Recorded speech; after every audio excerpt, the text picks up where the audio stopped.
Cuando el silencio no existe, el tinnitus, y otras formas extrañas de ruidos en los oídos atormentan a una buena parte de la población, pero las causas y las soluciones aún están por llegar.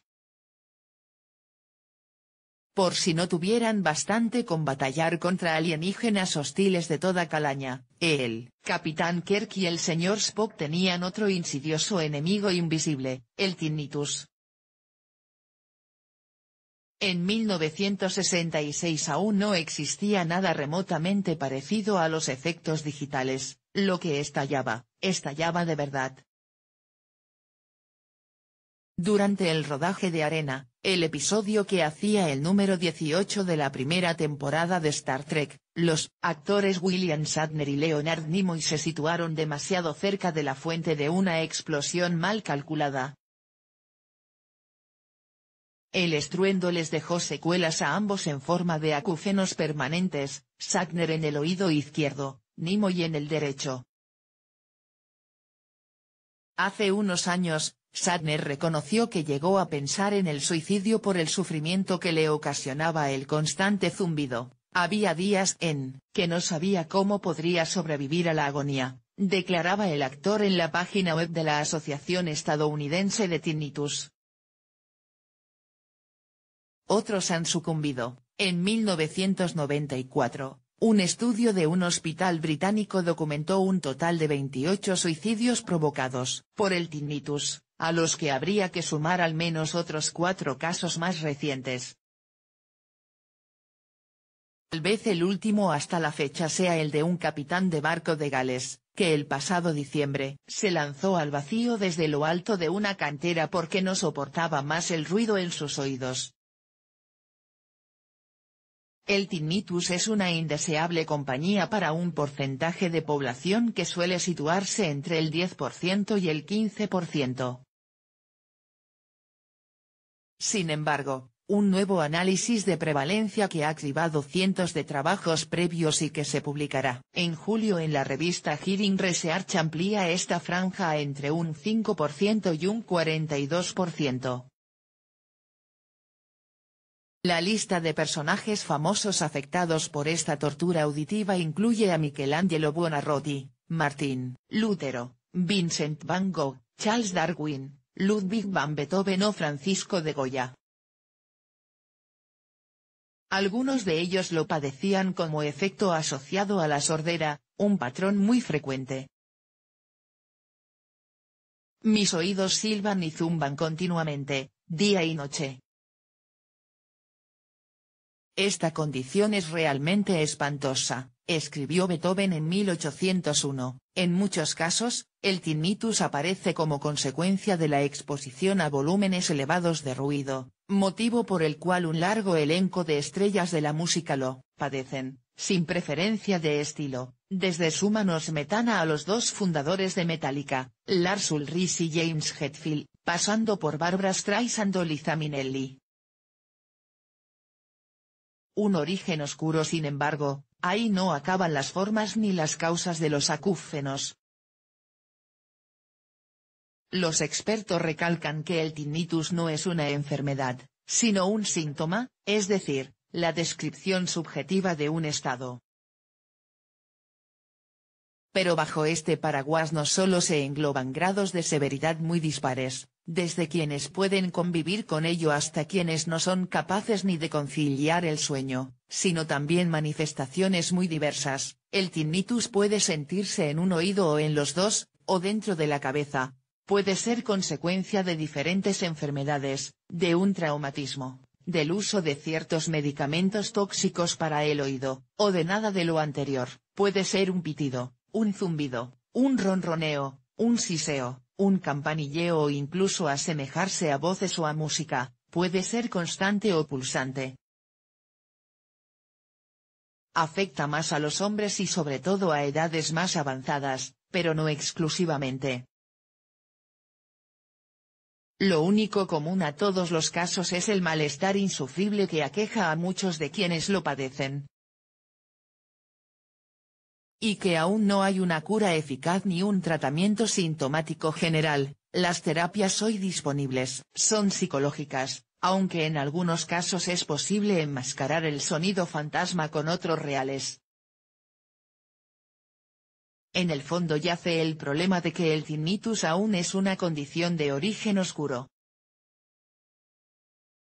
Aunque según el jefe del Departamento de Radiología de la Universidad Estatal de Michigan, Estados Unidos, Suresh Mukherjee, esto está cambiando gracias al foco actual en el estudio de las bases neurales. Las técnicas de neuroimagen han tenido un impacto sustancial en la gestión del tinnitus, dice Mukherjee a El Español. Hoy, muchas de sus causas pueden diagnosticarse y tratarse con éxito.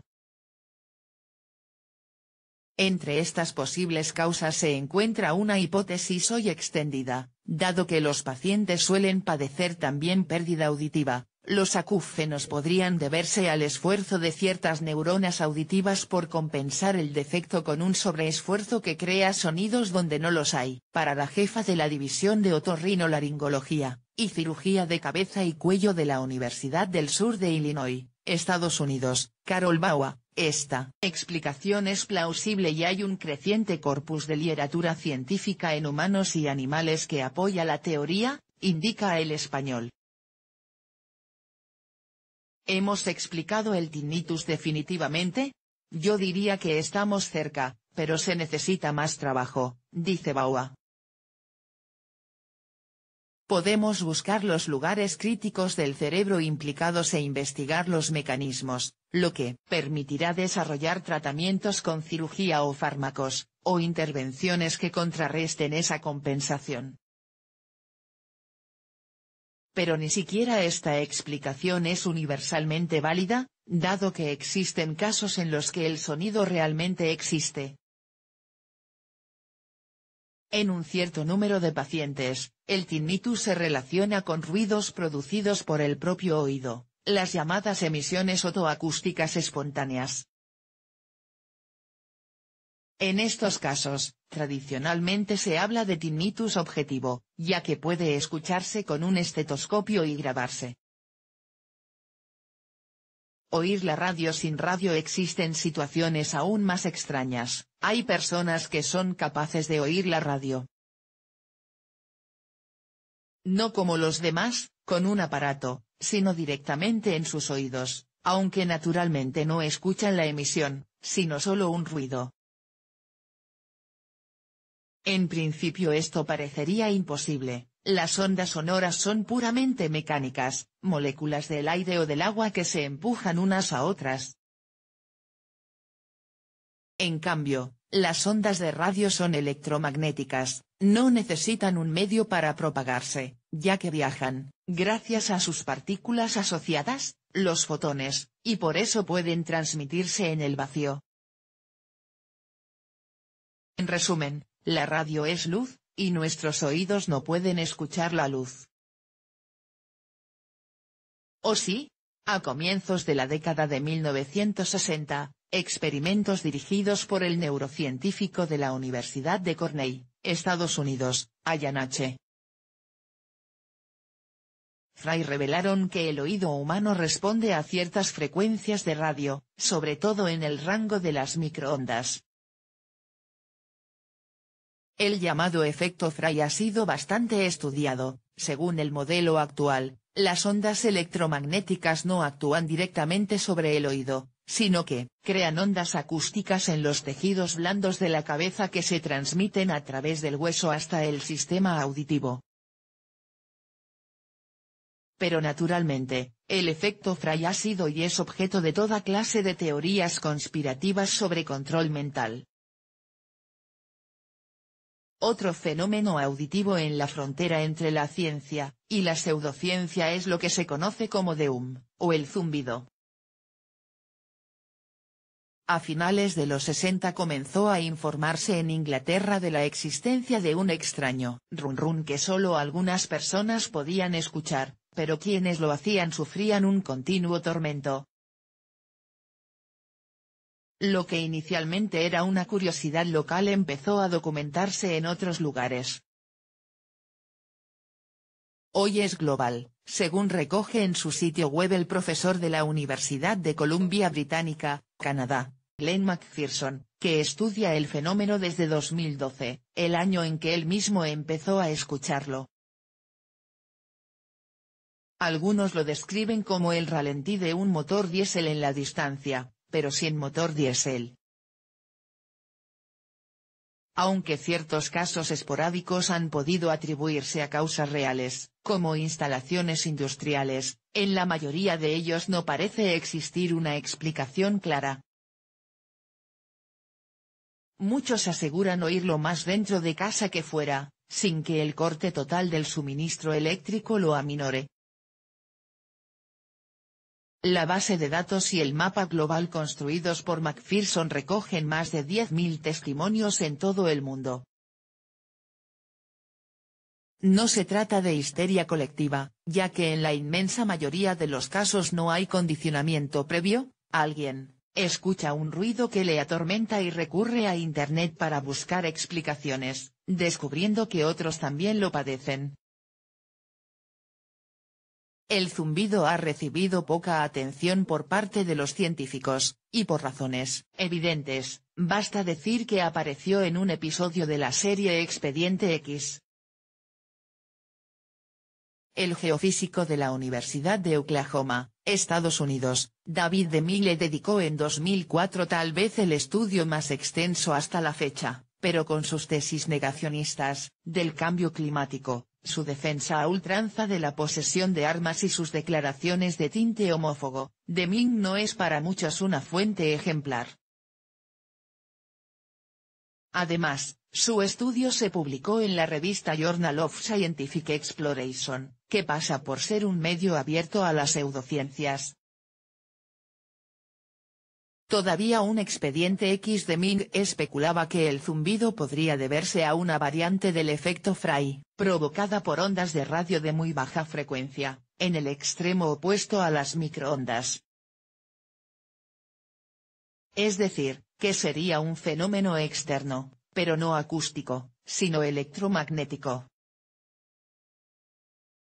Algunos discrepan y aseguran haberlo grabado, como el profesor de la Universidad de Auckland, Nueva Zelanda, Tom Moir, pero McPherson no lo cree. No estoy en absoluto convencido de que se haya grabado, señala a El Español. Hay por ahí muchas grabaciones de ruidos industriales, y también algunos fraudes.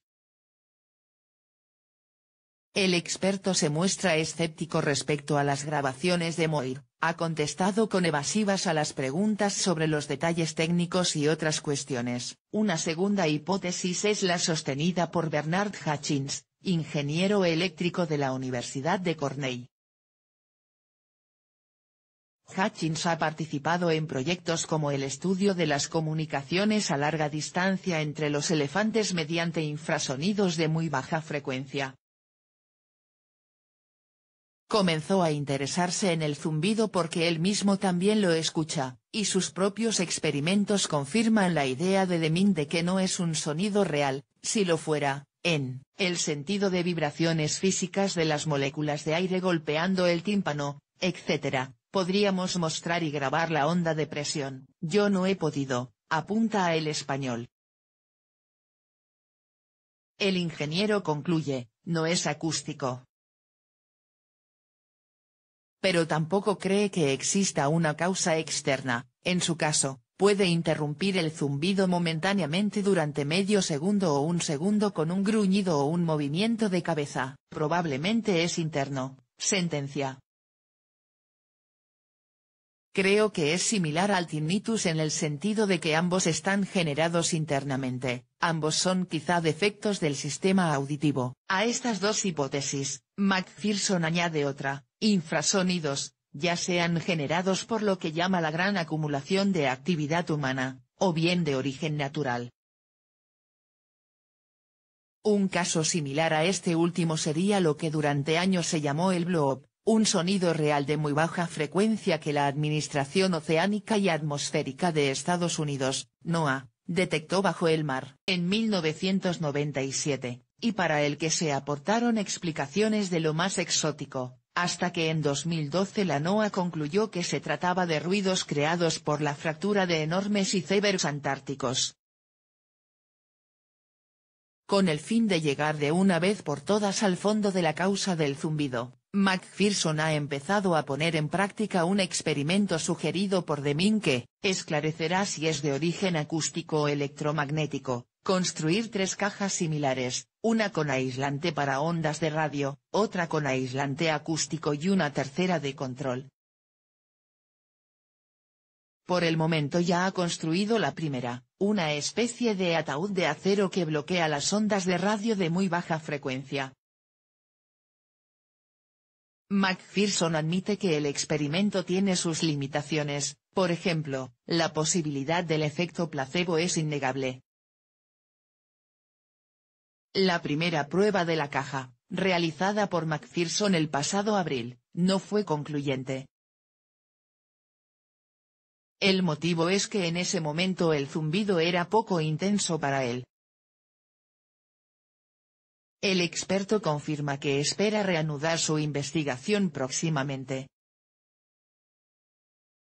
Por el momento se encuentra en proceso de mudar su domicilio a un lugar remoto en el bosque, después de que sus apariciones públicas relativas al zumbido le hayan sometido en su pueblo de residencia a lo que define como un intenso escrutinio local. Una vez me haya establecido, pondré en marcha la siguiente fase del experimento de la caja de Deming. Tal vez el misterio del zumbido tenga los días contados.